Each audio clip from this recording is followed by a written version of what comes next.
एक हमरे जोगिंदर भैया की नहीं है दुल्हा रहा दुल्हा रिसिया के दुल्हनिया मनावत का हो दुल्हा हो तो है कैसे मनाई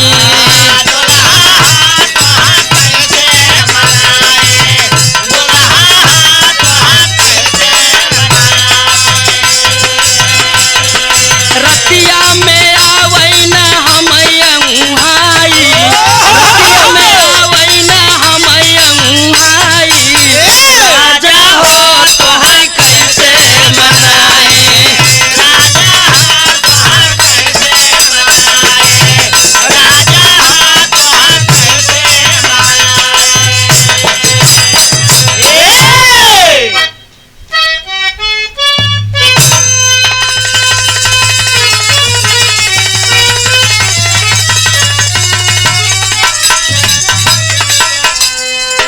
अब समरिया राम रे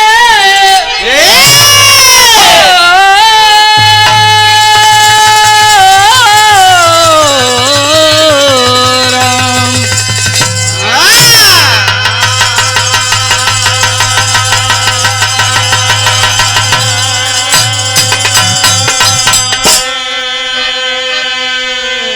अच्छा भैया हम गायक कलाकार दीपक यादव लवली स्टूडियो जौनपुर से ई बिरहा समाज चैनल से भेजा तनी हमके आशा नहीं पूरा विश्वास बाकी आप लोग प्यार दुलार दी इस समाज में जितने लोग बहन बिटिया बहन जे बड़ सपना देखत हो कितना लोग रील बनावे के चक्कर में कितने बुरे संगत में फंस जाते हैं।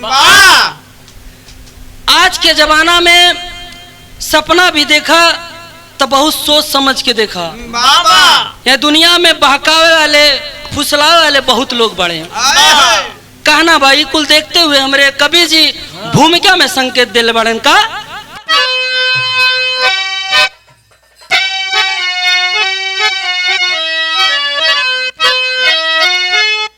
सेक्स रैकेट अनेकों बने देश में हो रही लड़की की सप्लाई जम के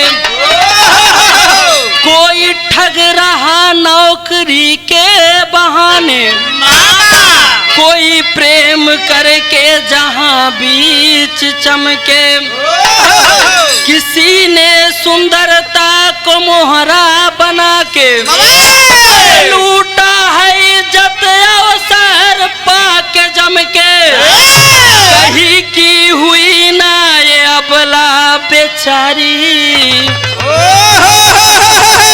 दुखारी सदा सहती अपनों से गम के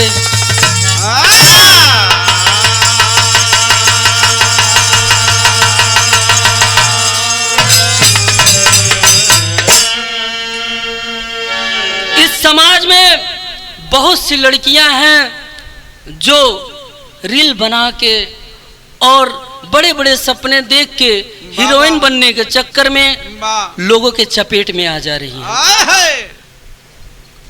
मुंबई में हर साल 10 लाख से ज्यादा लोग हीरो हीरोइन बनने के चक्कर में जाते हैं वहां जाके बुरी बुरी संगतों में पड़ जाते हैं कितनी लड़कियां सप्लाई हो जाती हैं कितनी माँ बहनें कितने बुरे लोगों के बीच में पड़ के कितने लोगों का शोषण हो रहा है ये सब देखते हुए हमरे कवि जी गजल का टुकड़ा दिले बड़न का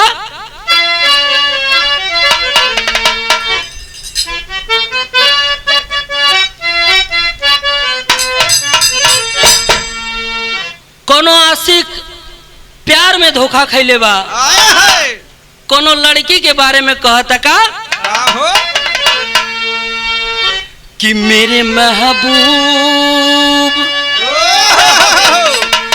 मेरे महबूब मेरे साथ बड़ा काम किया मेरे महबूब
पैसा के लिए लोग कितना गिर जाते हैं बाबा। सही कहावा कि कलयुग का शुरुआत हो चुकल बा।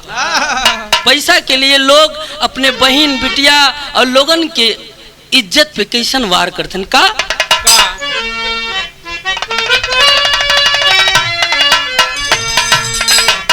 कि दौलत की चाह में इज्जत लुटाई जाती है। दौलत की चाह में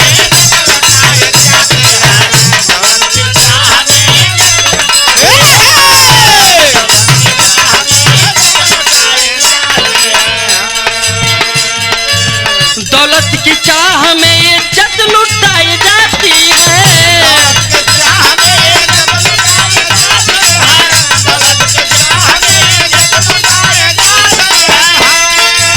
कि दौलत की चाह में इज्जत लुटाई जाती है। लोभ के जाल में चिड़िया फंसाई जाती है। लोभ के जाल में चिड़िया फंसाई जाती है।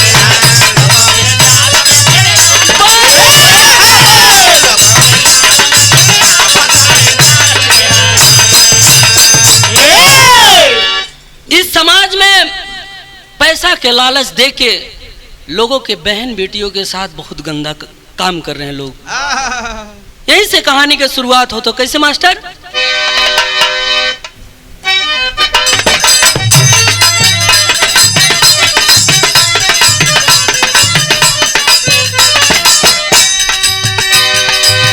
माता सुदीक्षा कोलकाता थाने आई है। माता सुदीक्षा कोलकाता थाने आई है। गायब है प्रिया बेटी रो रो कर बताई है।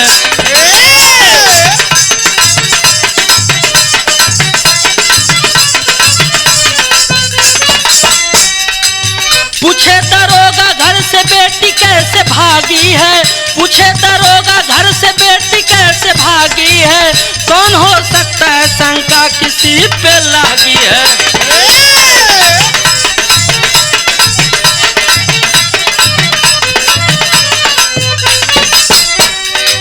सुनील फोटोग्राफर को माता बताती है। सुनील फोटोग्राफर को माता बताती है। फोटो खिंचाने बेटी मेरी यहीं आती है।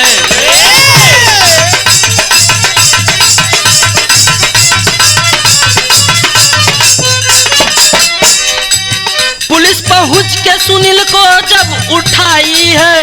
पुलिस पहुंच के सुनील को जब उठाई है। प्रिया फोटो दिखा के परिचय जान पाई है।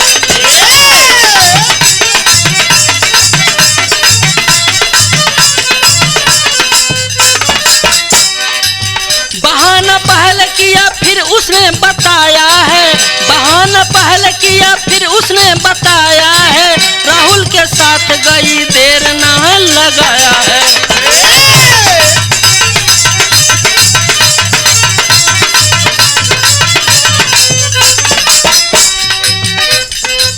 सहेली प्रिया की पुलिस से जाके बोली है। सहेली प्रिया की पुलिस से जाके बोली है। बॉम्बे प्रिया गई परिभेद खोली है।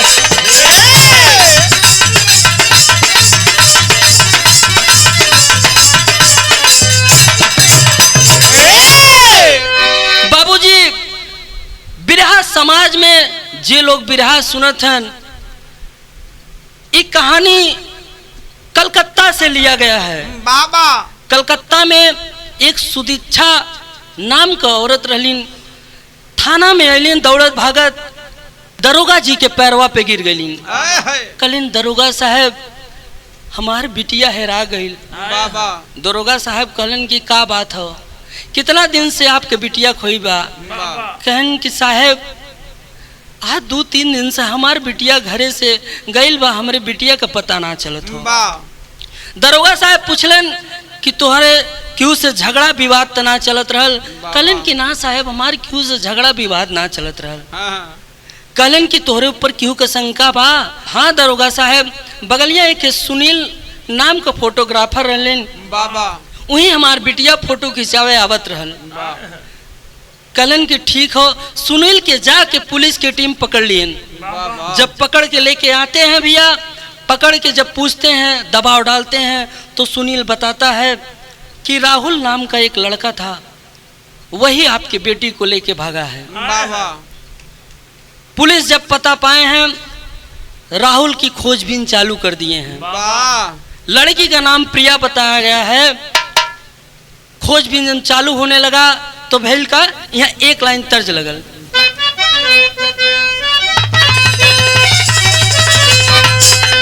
हमरे कवि जी बड़ा बढ़िया तर्ज दिले बनन का कि पतरा ही राम जी के, कि पतरा ही राम जी के, अरे पातर बा कमरिया रामा, पतरा ही राम जी का, पातर बा कमरिया रामा, पातरा ही राम जी का, पातरा ही राम जी के, पातर बा कमरिया रामा, छोटे छोटे हाथावा में, छोटे छोटे हाथावा में, बड़ा की धनुइया रामा, छोटे छोटे हाथावा में, बड़ा की धनुइया रामा, छोटे हाथावा में। महतारी फूट फूट के रोवत हो, दरोगा जी के पहरवा पे गिर गई। कहलिन कि हे साहेब, हमार बिटिया 2 दिन से चली गई बा, पूरा परिवार खाना पीना ना खा साहेब। गांव में बड़ी बेइज्जती हुई साहेब, अगर हमार बिटिया मिल जाए तब तो बहुत कल्याण हुई, बहुत उपकार हुई साहेब। कहे बहन का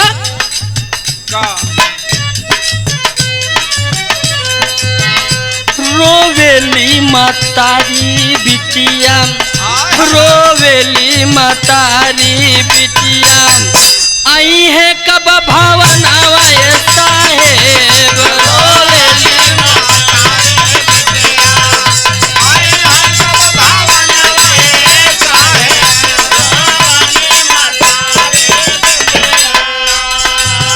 रोवेली मातारी बिटिया, आई है कब भावनावा साहेब, रोवेली मातारी बिटिया, साहेब उनके बिना एको पल, उनके बिना एको पल, पाई ना चयनवा साहेब, उनके बिना पाई ना चयनवा साहेब, उनके बिना एको पल। महतारी दरोगा जी के पहरवा पे गिर गिर के बार बार रोवत हो। कहती हे साहेब, अब हमार बिटिया ज्यादा उम्र के ना रहल, ओकर हीरोइन बने के सपना रहल, पैसा कमाए सोचे के दुनिया में जैसे लोग आगे बढ़त हैं वैसे हमार बिटिया आगे बढ़ी। कहना बका अंतरा में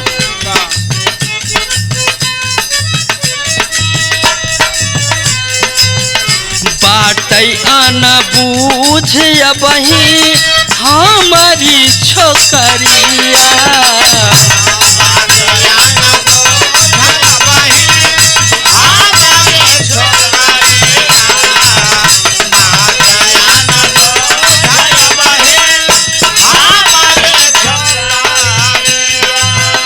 पैसा कमाई है कैसे कई के नौकरिया हो, कई के नौकरिया,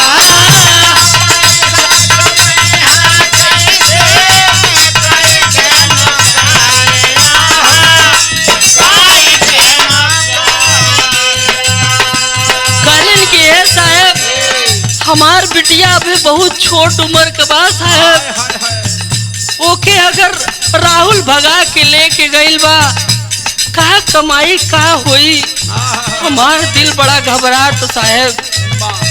इस समाज में जिसकी भी बहन बेटी की इज्जत जाती है उसको समझ में आता है कि इज्जत क्या चीज होती है। कहना है क्या, झांसा देख के लेके भागल राहुल बेईमानवा साहेब, रोवेली मतारी बिटिया, रोवेली मतारी बिटिया, आई है कब भवनवा साहेब।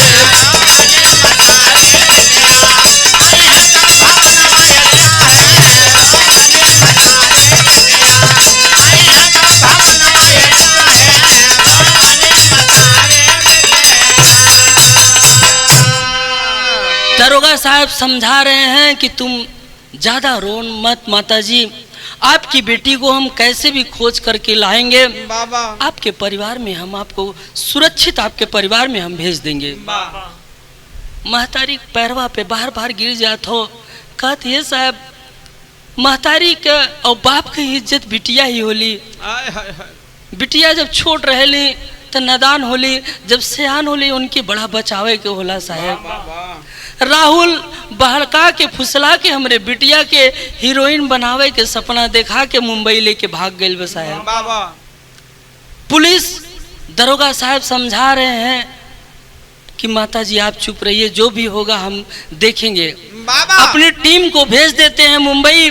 मुंबई में जब टीम को भेजते हैं तो हुआ क्या, यहाँ पे तर्ज लगल मास्टर।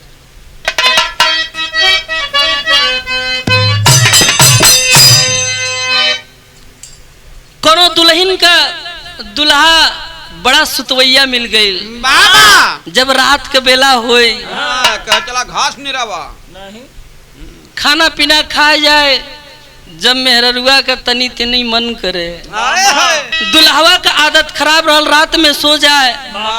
दुल्हनिया के बड़ी तकलीफ हो, अपने सखी से बतावत हो का कि सैया मिलल सुतवैया मैं का करूं, सैया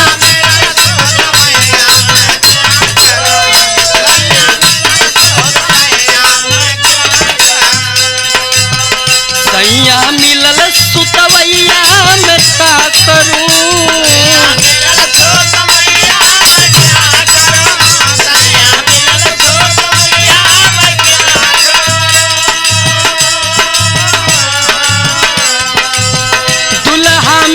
सुतवैया मैं का करूं,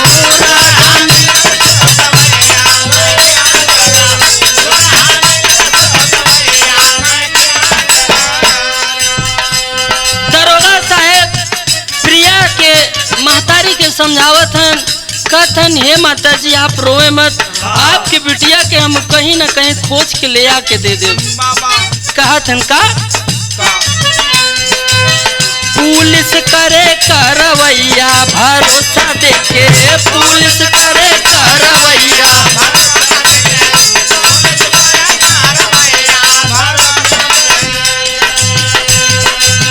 पुलिस करे करवैया भरोसा देखे, पुलिस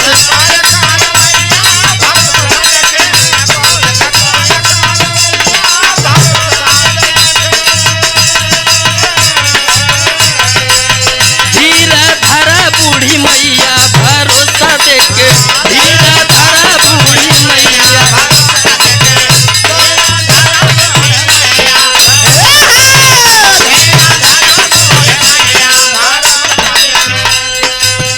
पुलिस प्रशासन के लोग मुंबई पहुंच गए।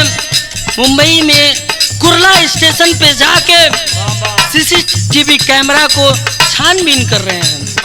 जब छानबीन करत हैं, फोटो मिलल बा राहुल और प्रिया के। जब मिलावत हैं फोटो तो कुर्ला स्टेशन पे उन लोग का थोड़ा थोड़ा सबूत और थोड़ा थोड़ा चेहरा मिलत हो। कहना बका अंतरा में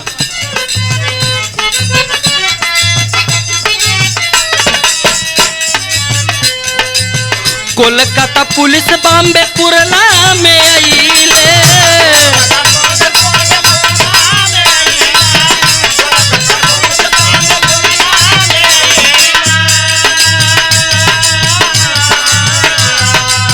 सीसीटीवी कैमरा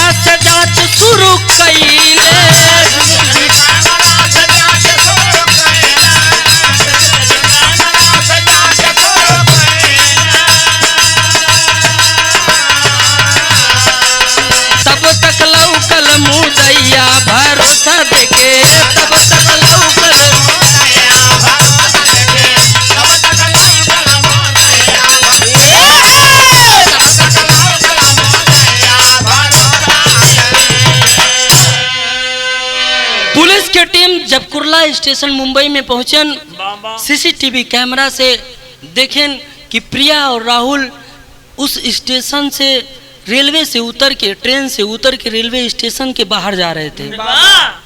जब बाहर जात रहन, फोटो से फोटो मिलवलन, देखलन कि हाँ ये तो राहुल और प्रिया ही हैं। जब ओकर खोजबीन करे लगलन, देखलन बाहर के कैमरा जब चेक करलन तो टैक्सी में बैठ के और ऊ निकल देले बड़न। टैक्सी का नंबर ले लेन, ओके इंटरनेट पे डलन कि ऊ टैक्सी केकरे नाम से बा। टैक्सी वाले के पकड़ ले लेन। जौन टैक्सी से राहुल और प्रिया स्टेशन से दूसरे जगह गए रहलन, पुलिस प्रशासन स्टेशन पे जाके वो टैक्सी वाले के पकड़ लेलन, ड्राइवर के। जब ड्राइवर के पकड़ लेलन, ड्राइवर कर तनारी सूख गई कि हे भगवान, आज हम का कैली कि जौन हमके इतना पुलिस वाले घेर लेलन। पकड़ के पुलिस जब ड्राइवर के बैठे बा, कहले कि बताओ फला टाइम को, फला डेट को तुम्हारे टैक्सी में एक लड़की एक लड़का बैठे तो उसको कहाँ तुम छोड़े?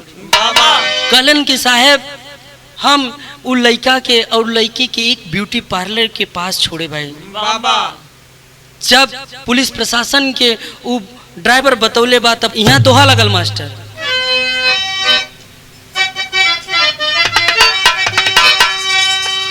अरे ब्यूटी पार्लर खंडाला में राहुल कविता पास आया, प्रिया से बोला बहन है मेरी, परिचय तुरंत वो कराया।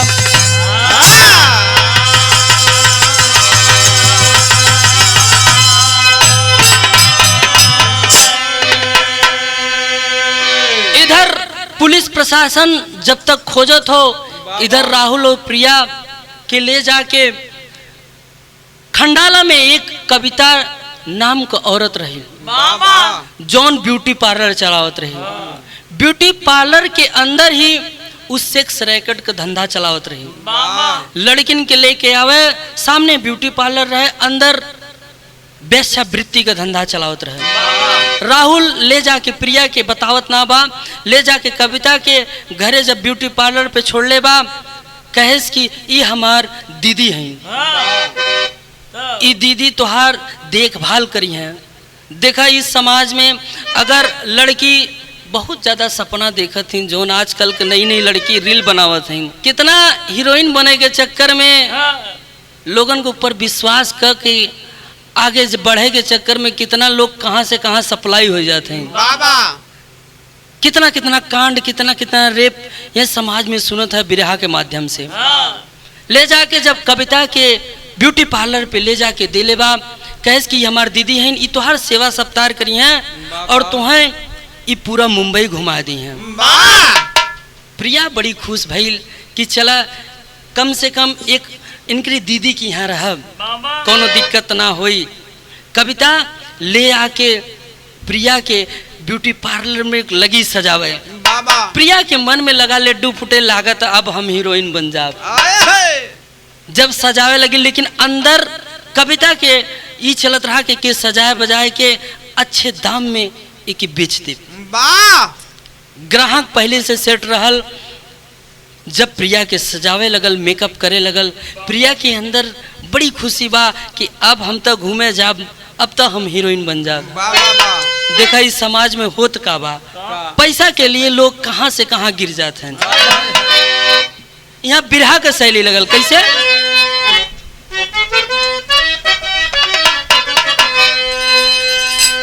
कि देखई है सारी माया नगरी, अरे देखई है सारी माया,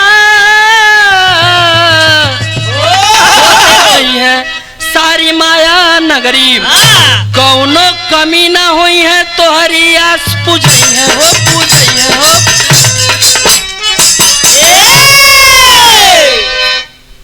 राहुल प्रिया से कहेस कि दीदी जोन कविता दीदी हैं, ये तोहके पूरा मुंबई घुमई है, जोन तोहार सपना बा अब तोहार पूरा हो जाई। प्रिया मन मन खुशी भइल कि अब तो हम हीरोइन बन जाब। अब मुंबई देखे कि सपना रहल, मुंबई आ गई नहीं, अब पूरा मुंबई घूम ले तो पूरा सपना हमार पूरा हो जाए। गांव में बड़ा नाम हुई कि फलाने के बिटिया बहुत आगे निकल गई। लेकिन अंदर ही अंदर का चलते हैं दुनिया में, पैसा के लिए लोग कहाँ कहाँ गिर जाई हैं, का हो जाए, इस समाज में कहे लायक ना बा। यहाँ झूमर लगल मास्टर।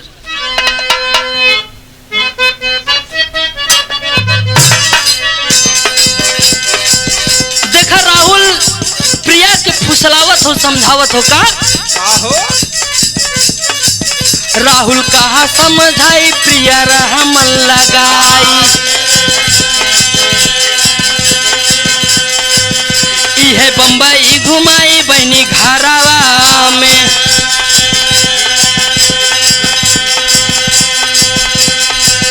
कब्जा अंदर गईली आई सेवा करे मन लगाई,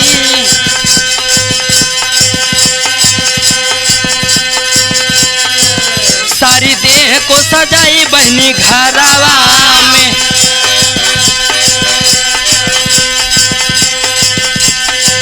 प्रिया मन खुशी समाई गईले अंग अंग सजाई, राहुल कहे मुझसे काई बहनी घरावा में।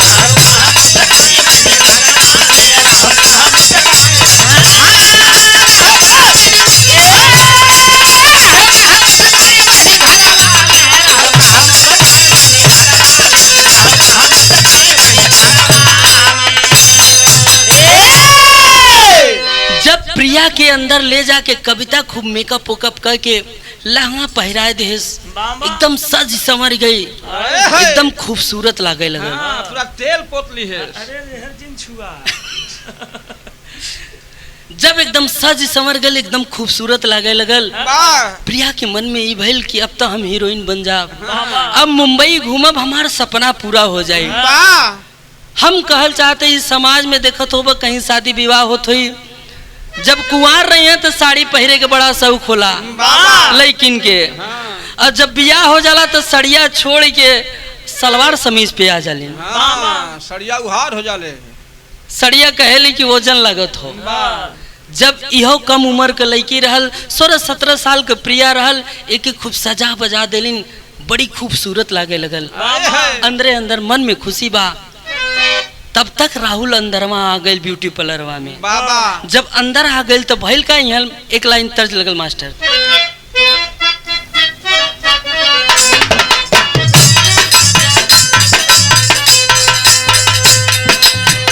पहले के जमाने में मोबाइल ना रहल, अब केहू के सैया परदेश से घरे आवेलन तो ट्रेनवा में पहुंची तबे 10 बार फोन कर दी हैं। लेकिन पहले संकेत कौआ चिड़ै दे, कैसे? आज बड़ेरी बोलई कागा हो,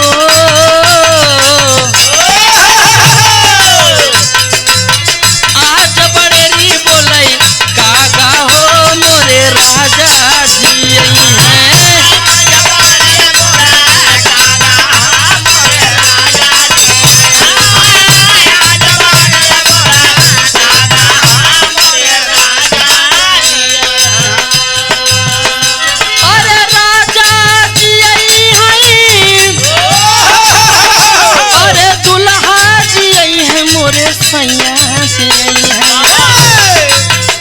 अरे भोरा ही से मन मोरा लागा हो, मोरे राजा जी हैं। भोरा ही से मन मोरा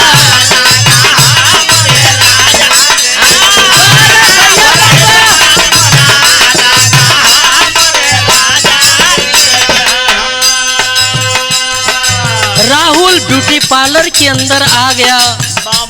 आके जब प्रिया को देखता है एकदम मनमोहित हो जाता है। प्रिया के देख के कहत है राहुल का राहुल कहे प्रिया पास आई हो, राहुल कहे प्रिया पास आई हो, तोरी सुंदर सुरतिया। राहुल कहे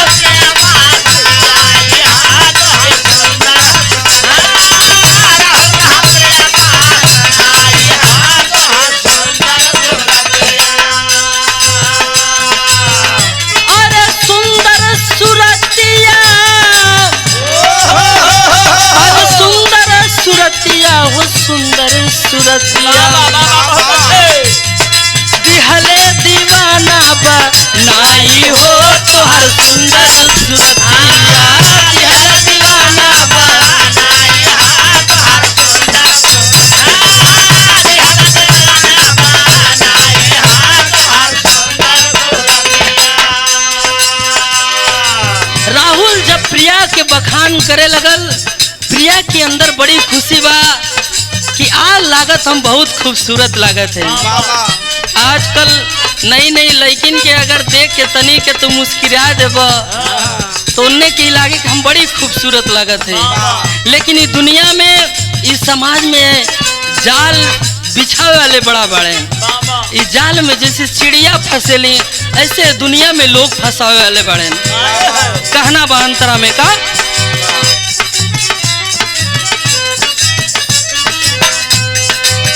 कविता इशारा कैली भैले आधी रतिया।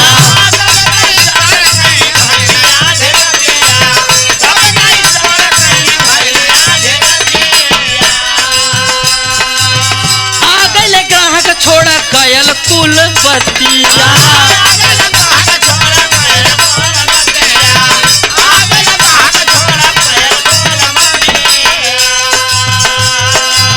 राहुल और प्रिया आपस में बात करत रहलन। कविता अंदर से इशारा कैले बा कलेश की बातों करबा कि अब ग्राहक आके अंदर बैठा बा, अब तू बाहर जा, अब यहाँ आधी रात हो गई, ग्राहक आके अंदर बैठा बा, अब तू बहरे चला जा।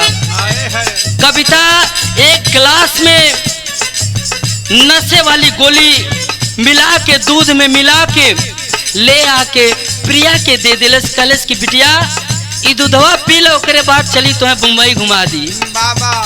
देखो नादान बिटिया समझ ना पावत हो, वो गिलास भर दूध नशे के गोली जोन मिलावल रहल पी ले लेस। और पी ले लेस तो भइल का, अरे प्रिया पी के दूध आयल साई हो, प्रिया पी के दूध आयल साई हो, तोरी सुंदर सुरतिया।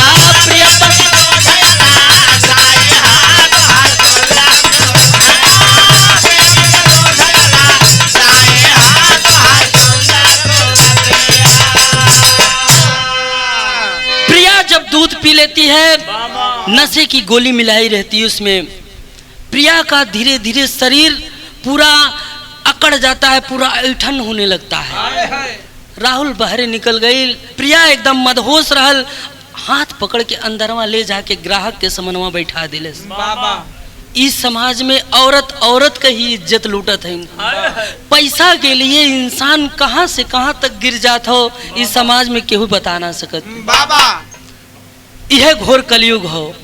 सपना देखे विदा हम मना ना करते, लेकिन उस सपना के साथ साथ सावधानी भी बरतब जरूरी बा। यह एक लाइन तर्ज लगल, कैसे मास्टर?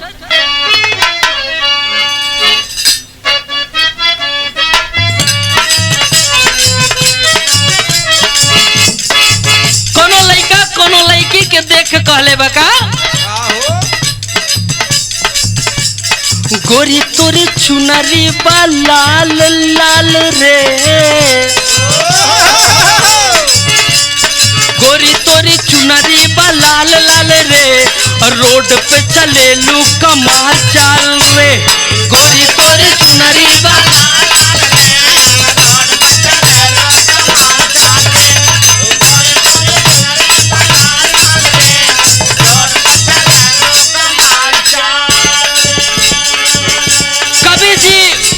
में बड़ा सुंदर भाव दिले बड़न का, प्रिया साथे भारी खेलावार हो गया, प्रिया साथे भारी खेलावार हो गया, साजल सपनमा बेकार हो गया। प्रिया साथे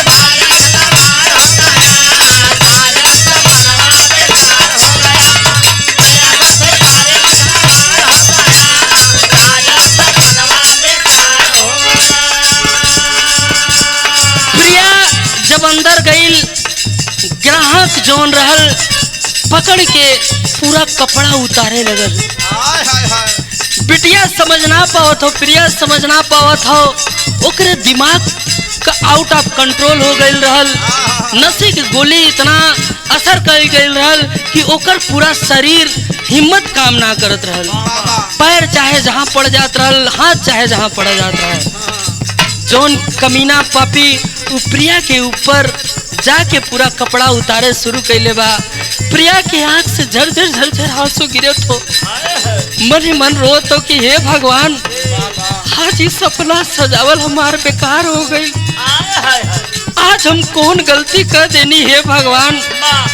जैसे द्रौपदी के लाज बचोले रहा भगवान, आज हमरो लजिया बचा लेता तो बड़ा उपकार होते है भगवान। मन ही मन प्रिया लाचार हो गई बा। कहा तो का अंतरा में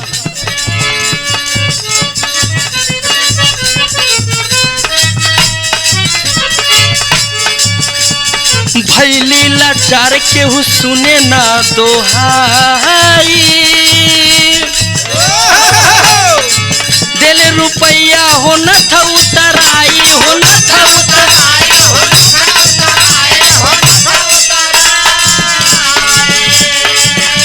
रात भर प्रिया के साथे गलत व्यवहार कैले बा। प्रिया एकदम अचेत पड़ी बा।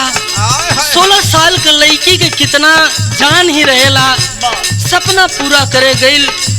एक एक पापी है दुनिया में पड़ा बहन, ओकरे साथे रात भर इतना गंदा काम कैले कि एकदम बेहोशी हालत में हो गई। कहना बका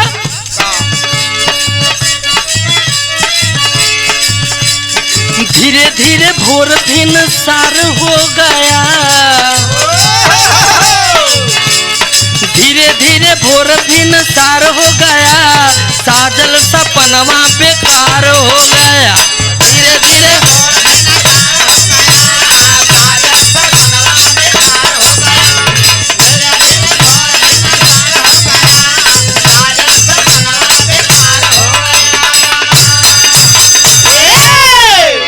जब वो पापी प्रिया के साथे गलत व्यवहार कैले सबेर हो गई। सबेर हो गई, प्रिया एकदम अचेत पड़ी बा। तन पे एको कपड़ा ना बा। कविता अंदर अले बा, देखले प्रिया झरझर झरझर रोए लगे, उठ के बैठ गई।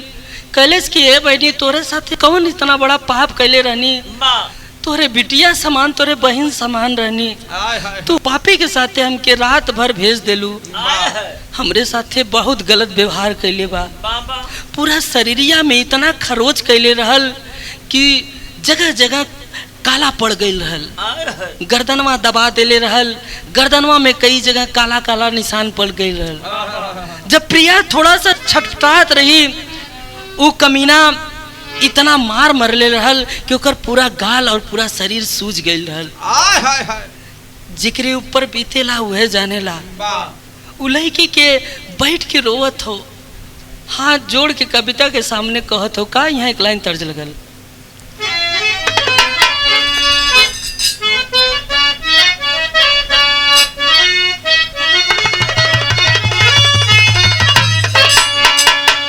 पहले के जमाने में पंखा लाइट कूलर एसी ना रहल। कोनो दुल्हन अपने दुल्हा से कहत हो गर्मी पड़त रहा। कहना बका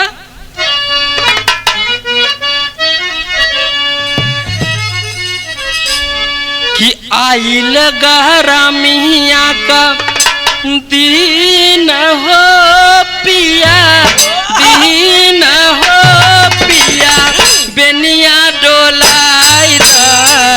आइल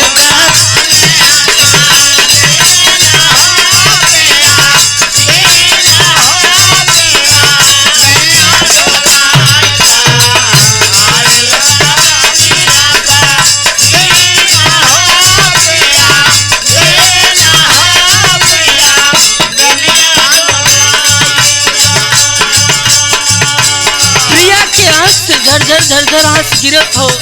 प्रिया रो के कहत हो का, प्रिया रोवे होई केला चार हो राहुल, चार हो राहुल, घर पहुँचाई द। प्रिया रोवे होई केला चार हो राहुल, चार हो राहुल, घर पहुँचाई द।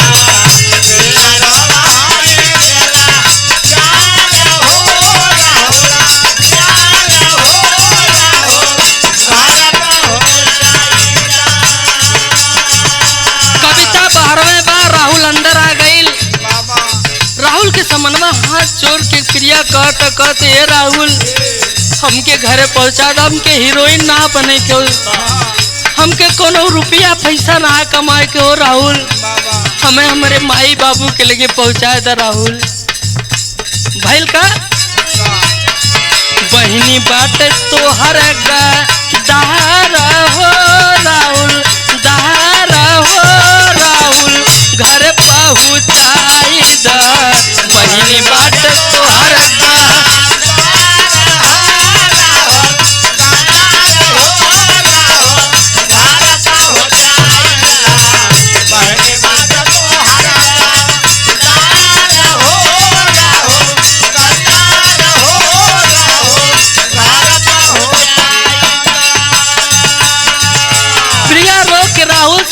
तोहार जौन बहन बा बहुत गद्दार बा, हमके पापिन के साथे छोड़ देले, हमरे साथे धंधा करावत राहुल, हमके घरे पहुंचाए द कहना बा का अंतरा में।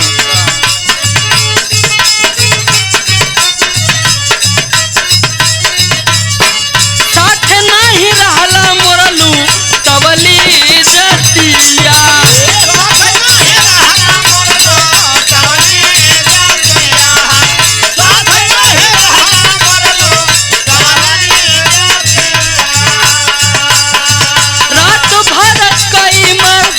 कैले मुलाकातिया,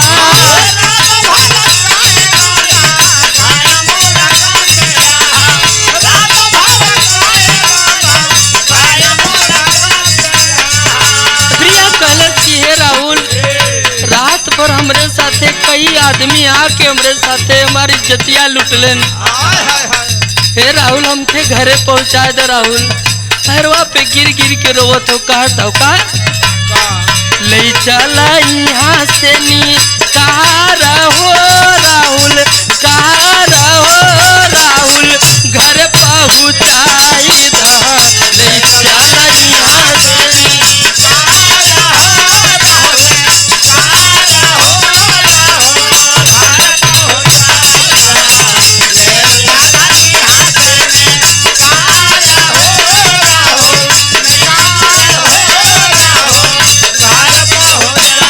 रोवत हुई है माई मारा हो राहुल, मारा हो राहुल, घर पहुँचाई द रोवत हुई है माई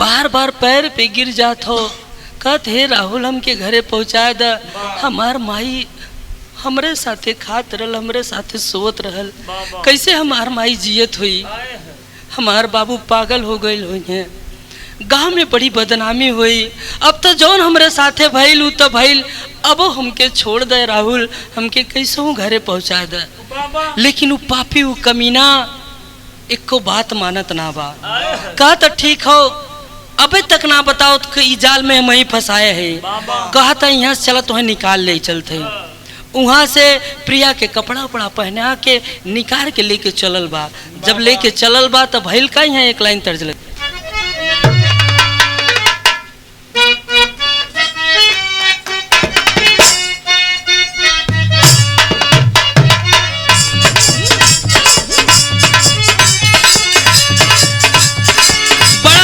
कवि जी तर्ज दिल बड़न का जाला हो पिया कहले, जाला हो पिया कहले, जाला हो पिया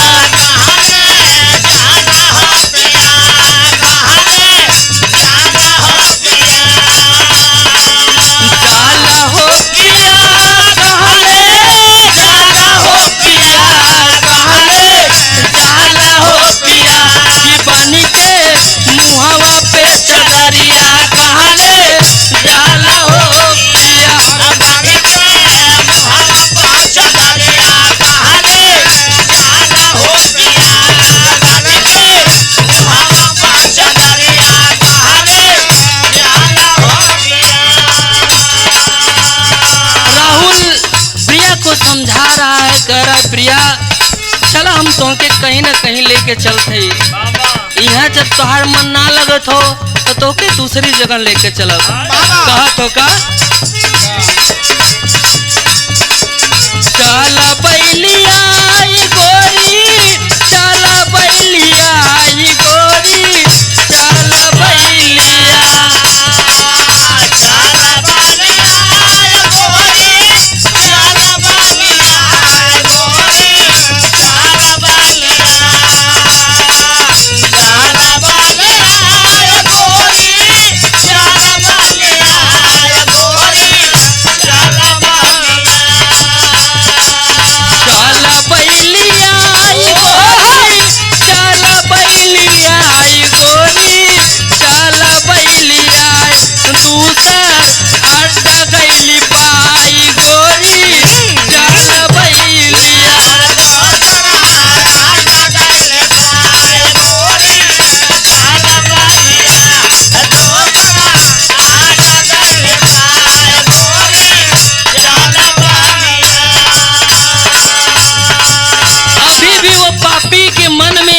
पाप है पैसा के लिए वो लड़की प्रिया के ले जाके वहां से निकाल के खंडाला एक होटल में ले जाके, संतोष होटल रहल, होटल में ले जाके वो एक रूम में बंद कर दिले।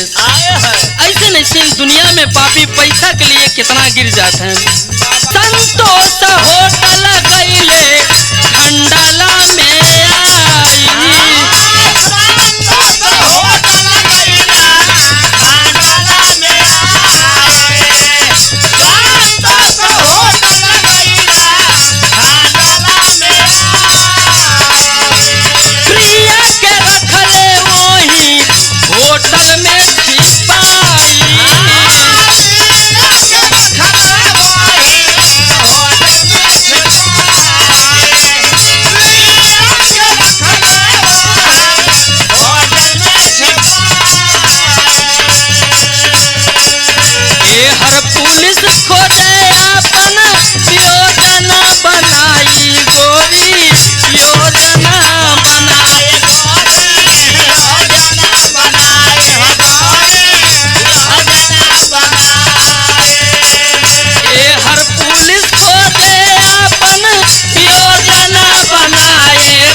ले जाके खंडाला में संतोष होटल में ले जाके एक रूम में बंद कर दिले।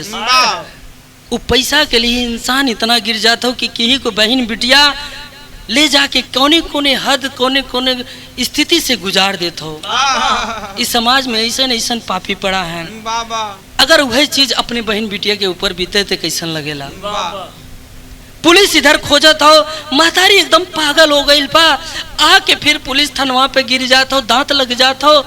कहा था हे साहेब हमार बिटिया कहिया मिली साहेब, या तो हमके मौत दे दे या तो हमार बिटिया के पता लगा ला। महतारी रोवत हो, कहत हो का यहाँ विदेशिया लगल।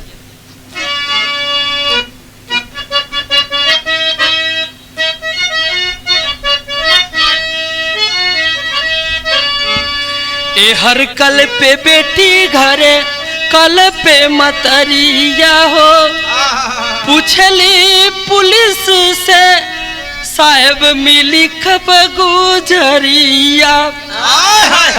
पुलिस कहे कामयाबी के पहुँचल करीब बानी, ब्यूटी पार्लर बीचे धावा बोले वो ही घरिया। दरोगा साहब कहलन कि हे महतारी तू टेंशन न ला, बस हम लोग बस प्रिया के पकड़ ले, ओकरे साथे जे जे गलत कैले बा कहाँ तोहार बिटिया बा हम पता लगा ले। तब तक इधर खबर मिलत हो कि पुलिस प्रशासन लोग जाके ब्यूटी पार्लर में धावा बोल देते हैं। जब छापा मारे हैं कविता पकड़ा गई। जब कविता पकड़ा गई तो भाई का कि मिलल कविता मलकिन पुलिस फोटो के दिखा के पूछे प्रिया बाटी कहीं छिपी बैठे कोठरिया। पहले तो कविता कहे इनके ना जानत हई छानबीन करत खुली पुलिस के नजरिया। जब कविता के पुलिस वाले पकड़ लेते हैं, पुलिस से कविता से पूछते हैं फोटो दिखा के कि इन लड़के और इन लड़कियों को जानती हो? कविता कहले कि नहीं साहब हम इन लोग को नहीं जानते। जब पुलिस दूध थबड़ा खींच के मरले बा कविता लगिन बकरे। पुलिस का जब मार पड़ल कविता के मुँह से कुल बयान बाहर आवे लगल। भैल का यहाँ पापट लगल मास्टर।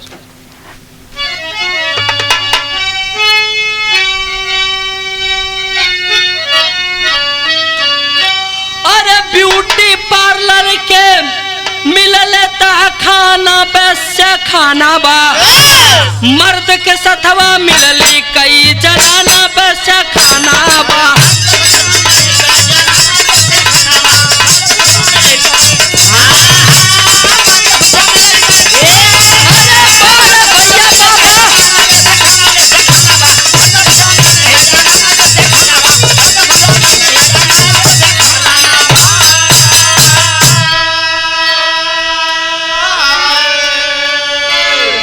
पार्लर के एक दीवार पे एकदम छिपा हुआ डोर था, दरवाजा था जो बाहर से दिखने में अलमारी लगती थी लेकिन वो एकदम दरवाजा था। उसके अंदर एक और रूम था जहाँ पे वेश्यावृत्ति का काम होता था।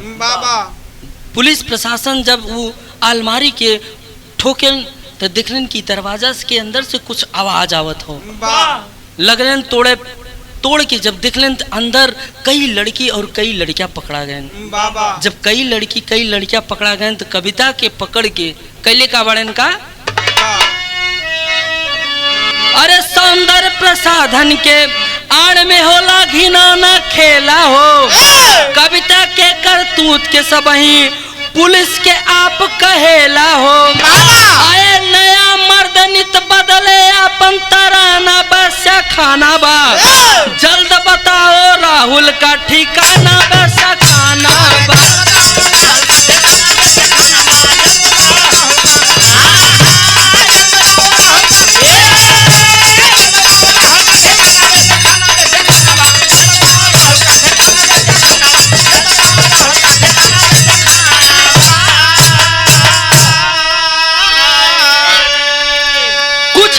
पुलिस भी उस ब्यूटी पार्लर में गई थी पुलिस प्रशासन के साथ। कविता को जब पकड़ के लेके लगिन मारे, पुलिस का जब मार पड़े लगा था ना तो अच्छे अच्छे के बोल आवे लगे थे। अब पुलिस ऐसा ऐसा जगह मारा था कि दिखाहू लायक ना रहे। जब कविता के लगल मारे पुलिस प्रशासन पूछे लगन कि बतावा कि राहुल कहाँ है। कुल बकरे लगिन कहथिन का यहाँ आल्हा लगल मास्टर।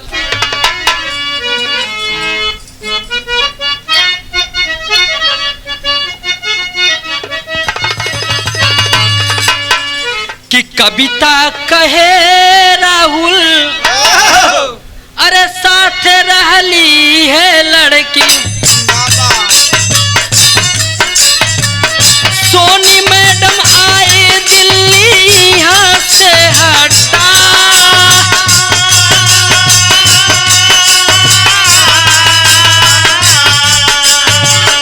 लड़की फंसा के राहुल यहाँ पे लियावे साहेब।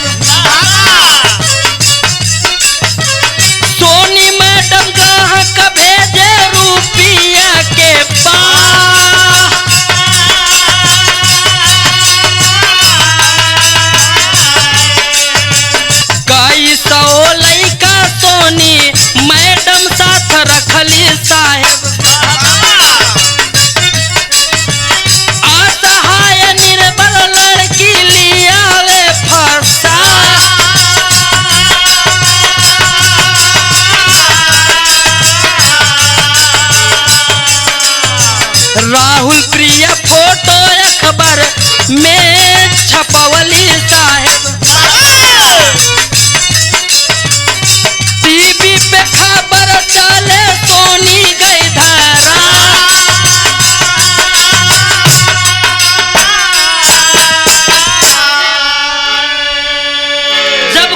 ओकरा के मार पड़े लगल।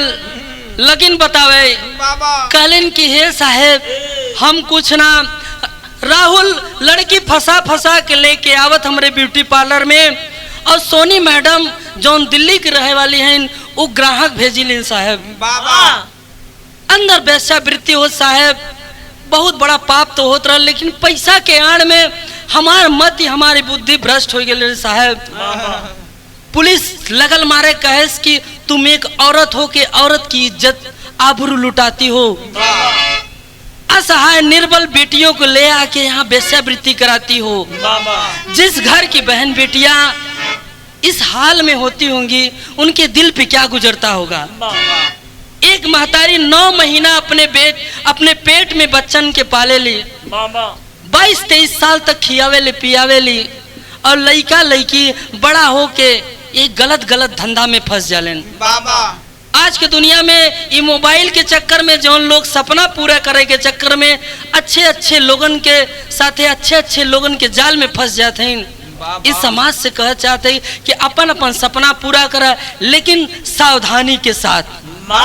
कबीर जी कहले मानन का यहाँ सदर लगल।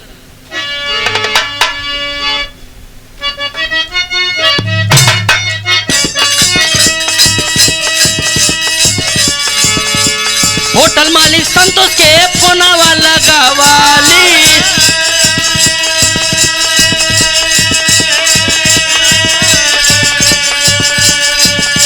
राहुल प्रिया को रखना घर में छिपा,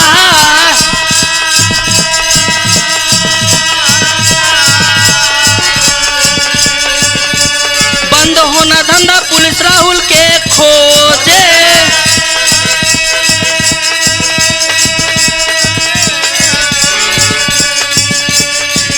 पुलिस वाले गए होटल में आए,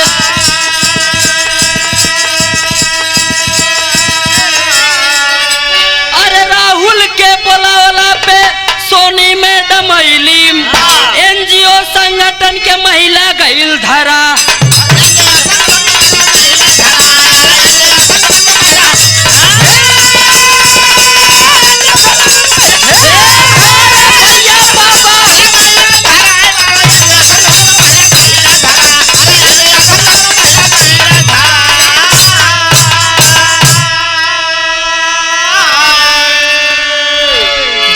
प्रशासन के लोग कविता और सोनी के पकड़ ले लगन मारे। सोनी थोड़ा सा समय पहले फोन लगौले बा संतोष के जोन होटल रहल खंडाला में, कलेश की राहुल के और प्रिया के छिपा दा। तब तक पुलिस वाले चढ़ गए होटलवा में। होटलवा में गए, पूरा दरवाजा खटखटौलन, एक रूम में प्रिया के और राहुल के पा गए। जब पा गए होटल के सीज कर देते हैं। होटल को जब सीज कर देते हैं, इधर सोनी और कविता को ले आके जेल में बंद कर देते हैं। जब जेल में बंद कर देते हैं, इधर एनजीओ जो महिला के संगठन के लोग रहती हैं वो लोग भी आ जाती हैं, मीडिया के लोग भी आ जाते हैं, और पूरा दुनिया में, पूरा ये भारत समाज में सबके पता चल जाता है कि यहाँ धंधा होत रहल। इस समाज में ऐसन लोग, ऐसन औरत और ऐसन पापी पड़ा बहन कहना बा खड़ी में।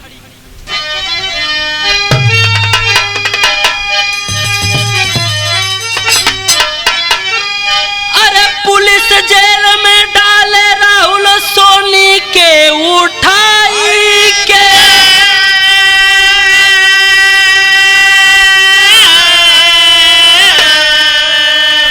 खुश भैली महतारी अपने, अरे खुश भैली महतारी अपने बिटिया के पाई के।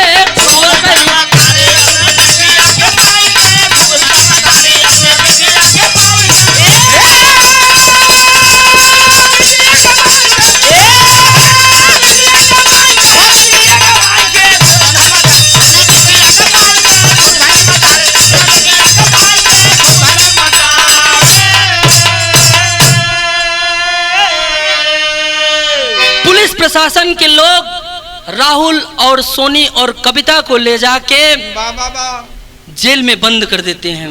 इधर प्रिया को ले आके थाने पे कोलकाता में उनके माँ को समर्पित कर देते हैं, बाबा। दे देते हैं। जैसे महतारी बिटिया के पौले बा, दौड़ के बिटिया के गले लगा ले ले। जैसे गैया बछिवा जैसे गैया बछिवा के पावे वैसे रोवत रही महतारी, आय हाय हाय गले लगा के रोवत हो। कहते हे बिटिया आय हाय तू कहाँ रहलू हो, तोरे बिना हमार पूरा जिंदगी अधूरा हो गई। महतारी रोवत हो यार, बिटिया रोवत तो कहलता हे माही बहुत बड़ी गलती हो गई हमसे, हम बहुत बड़ा सपना देख के मुंबई चली गई रहे, हमें ना पता रहा कि इतना बड़ा बड़ा पापी है दुनिया में बहन, कौन विश्वासघात कर दे। वह बम्बई हमारी, यह बम्बई हो कहना बका। अरे प्रिया कहे माफ कर माई मोर नादानिया, अरे मुंबई के देखे खातिर समझल ना जवानिया।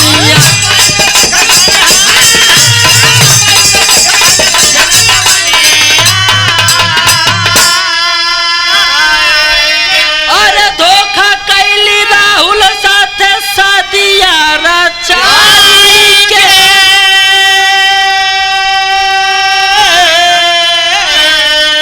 खुश भैली मातारी अपने बिटिया के पाई के, खुश भैली मातारी। कलिन की हे माई बाबा हम राहुल से कोर्ट मैरिज शादी कैले रही, राहुल से प्यार करे रही, राहुल हमके बहका के मुंबई ले गई, कहेस कि चला तो के हीरोइन बना दे, ले जाके वहाँ मैं कोठा पे बैठा दिलस माई। आय हाय माई लगी फपकार के रोए, कहे बिटिया पैसा के लालच में, पैसा कमाए के चक्कर में ये तू कौन कौने रास्ता से गुजरी बाबू, आय हाय कहना बका। ब्यूटी पार्लर से रिहा भैली कुल छोकरिया, अरे पुलिस पहुंचले सबके ओना के बकरिया।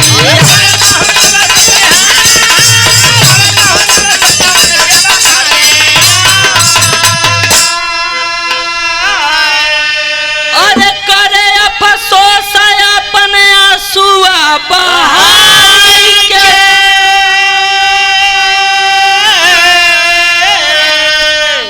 खुश भैली मातारी अपने हरे बिटिया के पाई के, खुश भैली मातारी। यह दुनिया में कहीं कहीं ऐसा धंधा लोग चलावत हैं, बाबा आगे ब्यूटी पार्लर और पीछे वेश्यावृत्ति। इस समाज में नारी नारी के ही इज्जत लूटत हैं। ऐसा ऐसा दुनिया में ऐसा ऐसा लोग पड़ा बहन। बाबा आखिरी लाइन में कवि जी कहले बाणन का, अरे नारी समाज सेवा हमारी अपील हो, के हुआ न जान से लगई है जानी दिल हो, अरे कहे नट खट दाया है सबके समझाई।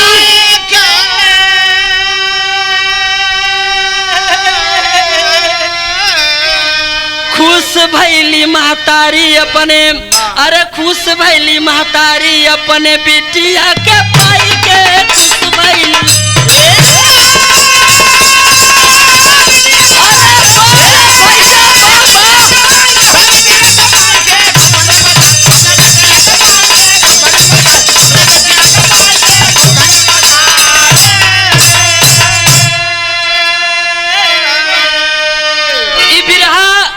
बिरहा यही के नाते हम भेजतनी समाज में कि जेकरे घरे बहन बिटिया हो, अगर मोबाइल भी यूज करते हैं, अगर बड़ा बड़ा सपना देखते हैं तो उनके साथे आप लोग रहें।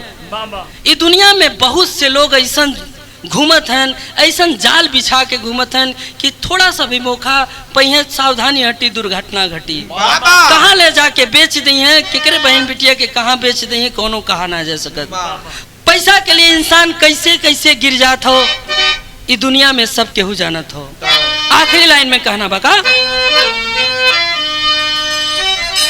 साधु नटखट रामधार बाबू नंदन समझाए, अरे सुखई दिन कर लाल जवाहर सबसे यही बताए।